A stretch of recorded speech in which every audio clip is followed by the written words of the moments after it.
let's switch gears for now from dining to decor because it is home day after all.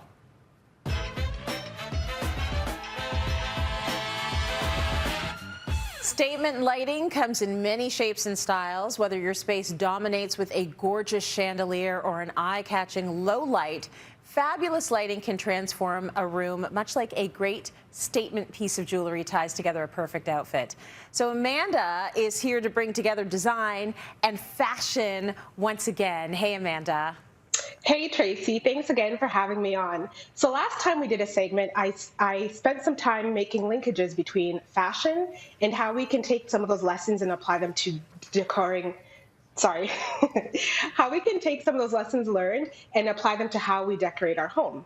So today is part 2 of that fashion and design series, and I want to talk about jewelry because jewelry is to your outfit as lighting is to your interior space.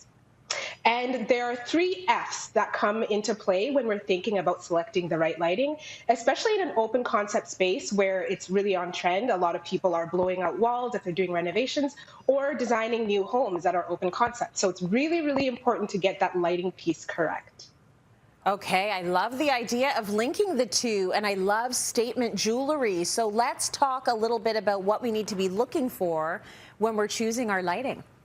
Okay, so the first thing you need to consider is your focal point.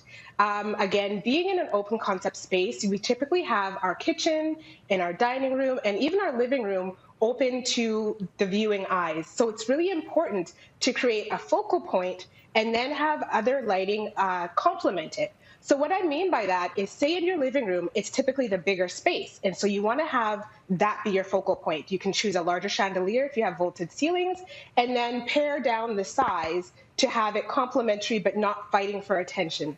And what I really like when I talk to my clients is bringing back fashion to it, because a lot of us intuitively understand how to dress ourselves. We typically wouldn't do a statement necklace with statement earrings and a big bracelet, for example, because we know that they compete and they fight for attention. And so I bring that and I talk to clients about how that also applies in our interiors. We don't want lighting that's competing for attention and doing the most in every single spot, but we want to create layers and a hierarchy based on scale. So Tracy, when's the last time you updated how lighting in your home? It's funny, I was just talking about that the other day. We had Brian Gluckstein on before the break, and I was saying to him, I need a new light, the statement light for above the dining room table, because we haven't updated it since we moved in 10 years ago. So it's time. Oh my goodness, Kay, this is perfect timing then.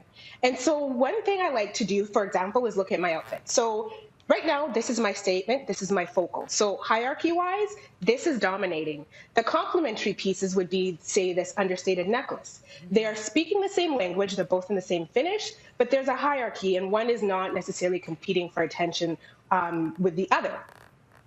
The second thing I want to highlight is creating continuity by understanding what your finishes are doing. So F, finishes, is the second F. And when I talk about finishes, I'm really referencing the material, the metal, the color of the metal. Sometimes we go into shapes and the motif, but really we want to take that second layer, which is the finishes, to talk about how they can speak to each other. One thing I'm not necessarily a fan of is lighting that's too matchy-matchy. And I know that, probably a few years back in fashion, it was on trend to be matchy, and now it's more on trend to be a little bit more eclectic and organic in our design approach. And so that's what I take into how I talk about light fixtures. So here you can see I have consistent black trim or my metal finish.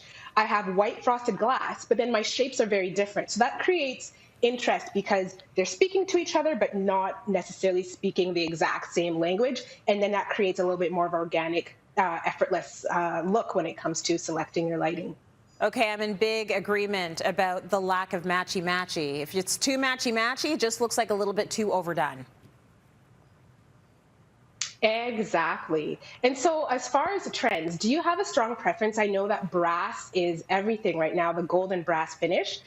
What's your preference when it comes to lighting? Say you're on your way to finally pick out that new dining room light fixture. What do you think you're going to gravitate towards? I would go with something a little bit more organically shaped, and I may consider gold now. But listen, I grew up in the 80s. It was brass, gold everywhere, and that brassy brass.